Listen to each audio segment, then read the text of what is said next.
Hello, welcome to Train Signal. This is the System Center Configuration Manager Prerequisites lesson in the System Center 2012 Configuration Manager training course.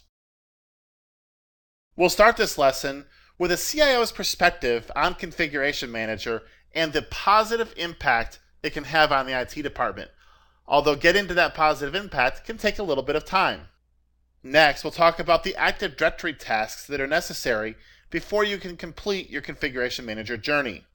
From there, we'll move on to discuss system and network requirements that must be in place before you can have a successful Configuration Manager implementation, and we'll talk about some firewall considerations you should keep in mind as you're moving forward with Configuration Manager. Next up, a primary building block of the Configuration Manager environment is the SQL Server. Therefore, we'll talk about the configuration that's necessary so that you can be successful in that task. And then, it's up to the software prerequisites for Configuration Manager. We're over on the Configuration Manager server at this point and working with it exclusively. What has to be in place before you can install the product? And when we talk about the IIS role that's necessary for Configuration Manager, what specifically do we have to have in place in order for that to be successful as well? In this lesson, you're going to learn about the way the CIO views System Center Configuration Manager and some of the benefits that can be had in the IT department and the organization as a whole once Configuration Manager has been fully deployed. You'll learn about the Configuration Manager prerequisites that must be in place before you can move forward with a complete installation. This is critical information, and making sure that it gets done correctly will help you achieve success throughout the life cycle of your Configuration Manager implementation. Firewalls and security are important aspects of any information technology environment. In this lesson, we're going to talk briefly about firewalls.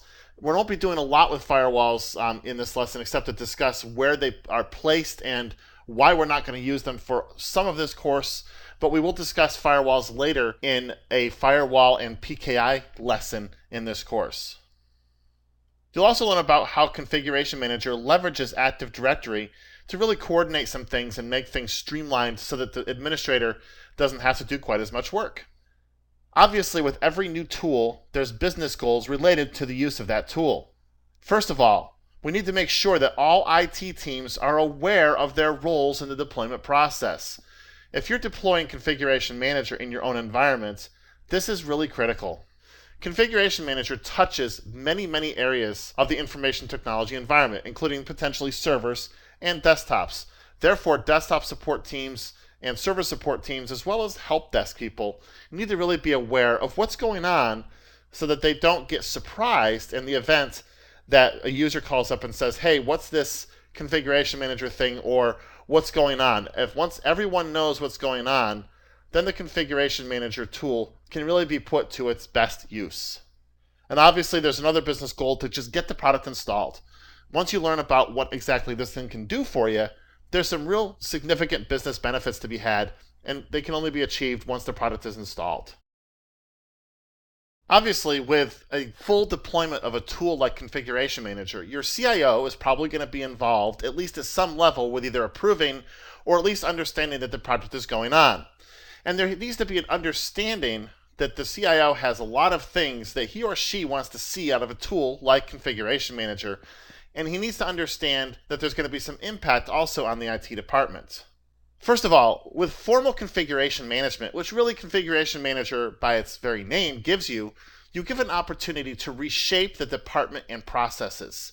When you think about deploying a tool such as Configuration Manager, it really gives the entire department an opportunity to say, hey, what are we doing well and what are we not doing so well, and what problems are we trying to solve with Configuration Manager? Well, with the deployment process, you can reshape and rethink exactly what you're doing to make sure you're providing the best possible service to your users at the best possible cost and least impact on the IT department. A tool like Configuration Manager, as I mentioned before, will require closer cooperation between IT groups than may have been available in the past. Server and desktop groups, for example, will have to cooperate so that this tool can manage both sets of environments equally well. And don't forget, this is a server-based tool that's going to manage the clients. Therefore, there needs to be cooperation between the server and desktop teams to ensure that the desktop team can carry out their support responsibilities without being hindered by egos or personalities. Microsoft likes to use the term rationalization, and I kind of like it. This gets an organization closer to full rationalization of their IT assets. What that means is you're getting to a point where the assets are not working actively against you. When you have a fully unmanaged environment where you have a whole bunch of IT people running around in a chaotic way because things aren't managed well, that's not rationalization. When there's a consistent, streamlined process which everyone follows to get X, Y, or Z done, that's when you're getting closer to full rationalization. And when you have a full configuration manager instance implemented, you're much closer to the idea of being able to say, this is how we deploy software. This is the only way we deploy software, which is through the configuration manager, for example. So it gives you the opportunity to say, we have very well-defined processes in place that are efficient and serve the needs of the business. And by really virtue of that, it gives you some new opportunities for efficiency. I mentioned that there might be chaos in the way you deploy software or something like that right now. Well, you can make this much easier and much less impactful. So rather when Office 2013 comes out, rather than having 100 people running around installing Office, you can simply push a button to a point and push that software out to the user base so that they can take advantage of the new features that may be available in that product. It also allows IT staff to be more proactive in their support efforts.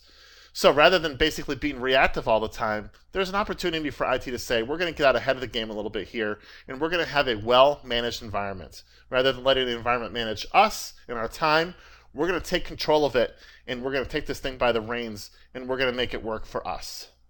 And as you start looking at the ability to really make things more efficient and streamlined, when all the puzzle pieces start coming together, this allows the IT staff to focus on business initiatives. As time is freed up from chaotic or inefficient tasks, that time goes somewhere, hopefully. And hopefully it gets repurposed to business-facing initiatives that can help the bottom line and really help the business grow, rather than just keeping the lights on. Okay, with some of the preliminaries out of the way, let's start talking about some meat. We'll start with Active Directory. Active Directory is really the centerpiece for most environments these days, so it makes sense that Configuration Manager would leverage Active Directory in some way, shape, or form. And as you can see, there are a number of things that you can do that will help you in your Active Directory and Configuration Manager deployment.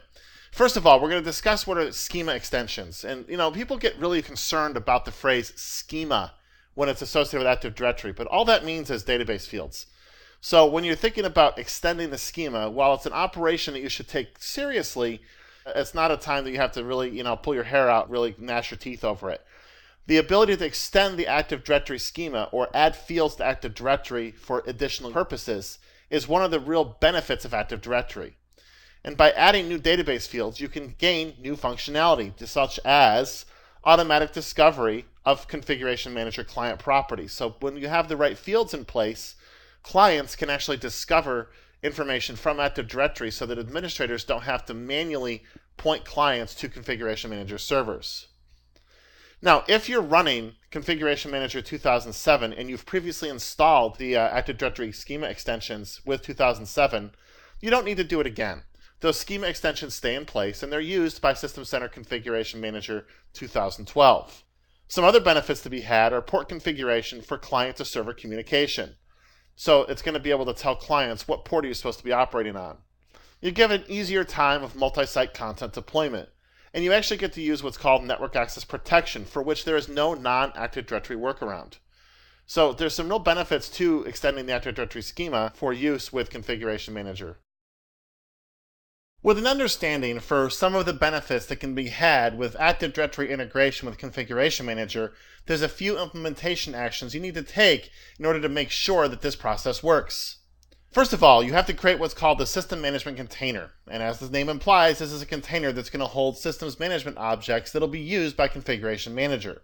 You also need to configure security permissions on this System Management Container so that the System Center site servers can actually locate and use the information that's in this container.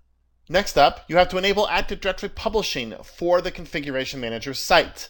This can't be done right now because we don't have Configuration Manager installed, but it is a step we'll have to take once we have Configuration Manager fully installed and running. We also need to extend the Active Directory schema so that the database attributes that are necessary for Configuration Manager objects are available in Active Directory. It's also a good idea to create a domain account for SMS administration. And SMS is the old name for Configuration Manager, but a lot of people still call their administrator account something like SMS admin. So Systems Management Server Administration, the reason you do this is because you don't want to use your administrator account or some other very highly privileged account for everything. This allows you to be a little bit more granular in the permissions that you apply across the Configuration Manager environment. At this point, we're going to go over to the Global Mantic Domain Controller, and we're going to extend the Active Directory schema, create the Systems Management container, and we're going to set security permissions on this container so that they'll work with our site server. It should be noted that I've already built a virtual machine to which Configuration Manager 2012 will be installed. The machine name is SCCM 2012, good name, and it's already been joined to Active Directory. This is critical at this point. If you're following along at home, you've got to have the machine that you're going to use for Configuration Manager ready to go at this point. Otherwise, the machine account will not yet be present in Active Directory, and you won't be able to set the appropriate security permissions on the system management container. So if you have not yet created your Configuration Manager server, do so, and then go over to your domain controller, and we're going to go ahead and follow these steps. As evidenced by the DC1 badge up here in the middle of the screen, we are on the Global Mantic Domain Controller where we're going to extend the Active Directory schema. There are a couple of different ways we can go about this, but before you begin, you should take a backup of your Active Directory environment just in case something does go wrong, although this is generally a safe process. The first method is to use the tool you see on your screen, which is extaddsch.exe. And you might be wondering, where do I get this wonderful tool? Well, it actually ships with Configuration Manager right on the installation media. You can see that I have browsed or changed directory to SMS setup bin x64 on the Configuration Manager installation media. And in this folder is going to be this tool that's going to allow us to magically extend the Active Directory schema so we can move on with our process. You can also use what's called the LDIF import tool, but that's a little harder way to do this. But if you're running on a Windows 2000 machine for whatever reason, that's the only way you can do it. Although if you're still running Windows 2000, you're a bit behind the times. But we're going to go ahead and just type extaddsch, and we'll hit enter. And as you can see, we get a message back that says, successfully extended the Active Directory schema. This is a wonderful thing. This is exactly what we wanted to see. And there's also a log file. If we go back over to the C drive, go back to the right folder, it's in the root of the C drive, and it's called extaddsch.log. And if you want to, you can peruse the contents of that log file so you can see exactly what happened as a part of this process. But the fact that we get a message that says, successfully extended the Active Directory schema is exactly what we wanted to see. With the schema extended, we're now going to move on and create the Systems Management container. Unfortunately, this container is not automatically created for you when you run the Active Directory schema extension tool, nor is there a really good automated way to do this. So we're going to manually create the System Management container for Configuration Manager. First of all, we want to make sure we're logged in as an administrative user, which we already are, and you can see that I did the previous command from an administrator command prompt. But we're going to use a tool called ADZEdit in order to do this. We'll go to the Start menu, Administrative Tools, ADZEdit, and again, I'm on my domain controller. Then we'll right-click, and we'll connect to our local domain. So we'll just do default naming context, and here we can pretty much just choose the defaults. Expand this so that's a little easier to read. We now need to expand through our domain until we get to the right place. And what we're looking for is to expand the domain for our fully qualified domain, which we've done. And then here, we're going to have system. You notice we have CN equals system. This is where we want to create our Systems Management container. So I'm going to right-click, choose New, Object, and the object class we want to create is going to be container. So we'll click Next, and in the value we want to type System Management. and then click Next. That's all we've got to do. So we'll click Finish, and we'll now have our system management container, as you can see right here. Now, I mentioned previously that we've also got to assign permission so that the site servers for Configuration Manager have access to this system management container. We can perform this permission process from here using ADC-Edit, or we can use Active Directory users and computers. Since we're already here, I'm just going to go ahead and use ADC-Edit, and I start by right-clicking our newly created system management container and choosing Properties. And you'll notice that it opens up a box that says CN equals System Management Properties. And here we go to the Security tab, and once it comes up, we'll click Add. This time we want to be able to find computer accounts. So we want to make sure that we're including computer accounts in our list, because we're going to type the name of the System Center 2012 site server that we're planning to add. And you can see that this adds the computer account for our site server, and we're going to click Advanced. First of all, we're going to give it full control, then we're going to click Advanced. This will give the site server full control of the items within this container. Once the Advanced Security Settings window opens up, choose the new record, and you're going to see this here. It's System Center 2012 is the name of the server, and we'll click Edit. Where we see Apply To, we want to make sure that this permission change is applied to this object and all descendant objects. By doing this, we're going to make sure that the site server is able to access not just this object, but anything that's created within this container as well. And we'll click OK. And we'll click OK until we get back out to here. And if you just want to verify that these permissions took, let's go to Security, and you'll find the System Center 2012 server is actually there, along with all of the permission changes that we made. Oops. This object and all descendant objects. There we go. So getting Active Directory prepared for Configuration Manager, really not very difficult. Just got to make sure you follow the steps, and from here we can move on with the rest of the installation process. The next part of the administration process involves creating a domain account for SMS administration. That's easy. We're going to do that from Active Directory users and computers back over on the domain controller, and we're going to just call it SMS admin. So once we're on our domain controller, we'll go to Start, Administrative Tools, Active Directory users and computers, and you're going to see a complete list of users. This is a good thing. So we're simply going to right-click, New User,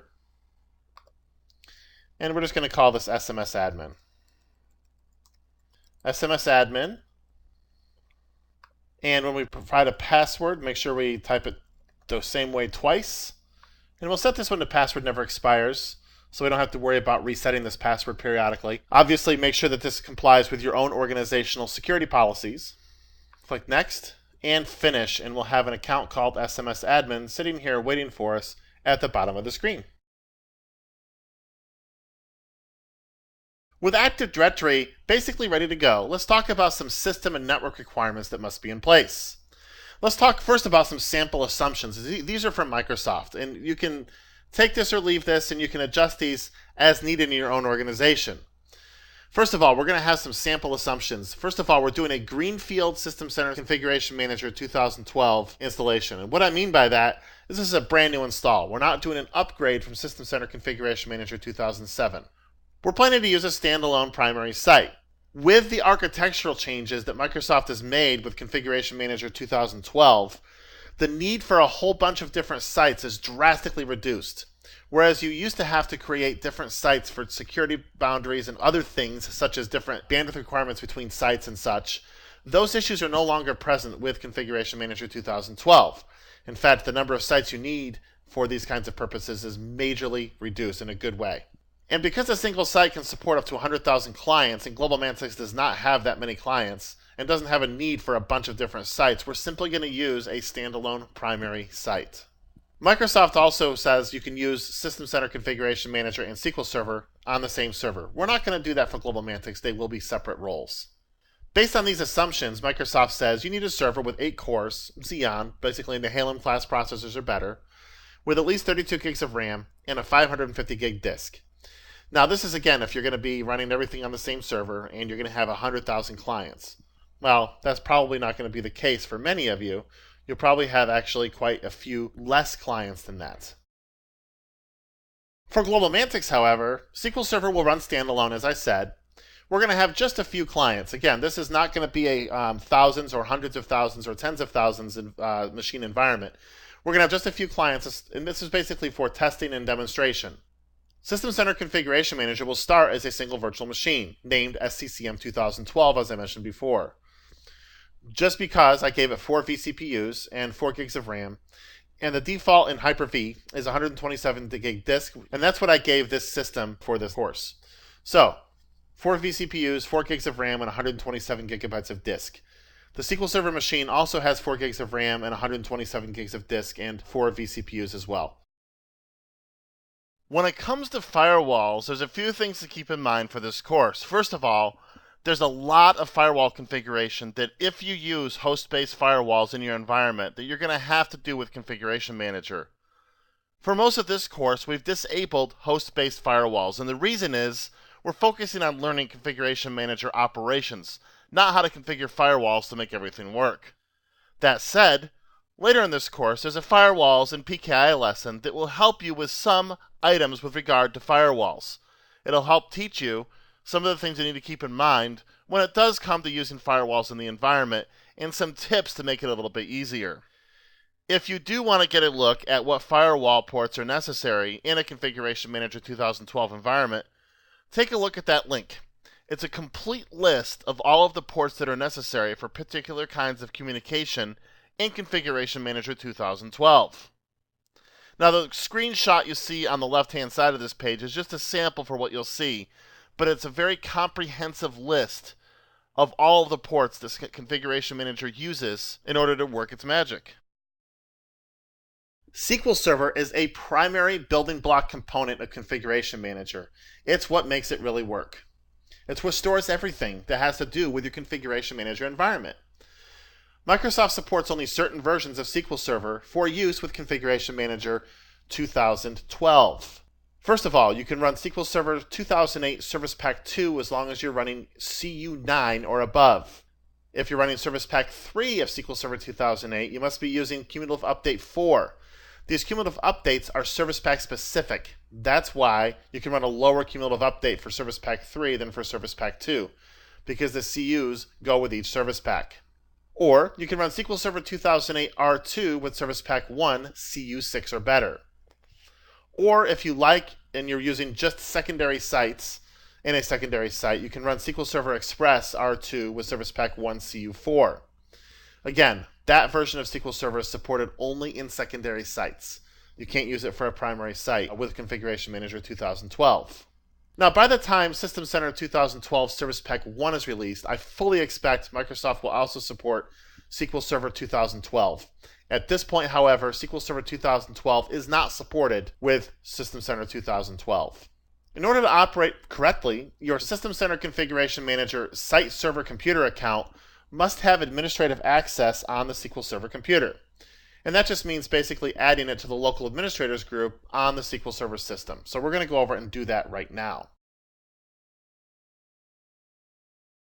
And as you can tell by the badge, we're on System Center Configuration Manager SQL. And we'll go to the Start menu, right-click Computer, and choose Manage. We've already got groups. We'll go to Administrators, right-click, and choose Add to Group.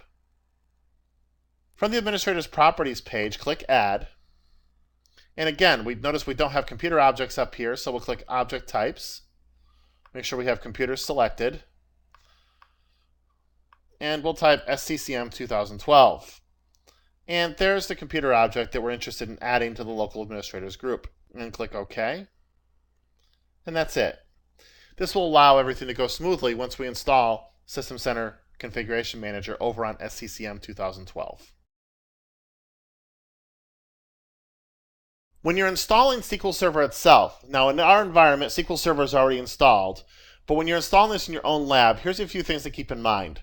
First of all, for a collation, you need to use SQL Latin 1 General CP1 CIAS. This basically says we're going to use case insensitive, accent sensitive type collation for System Center Configuration Manager.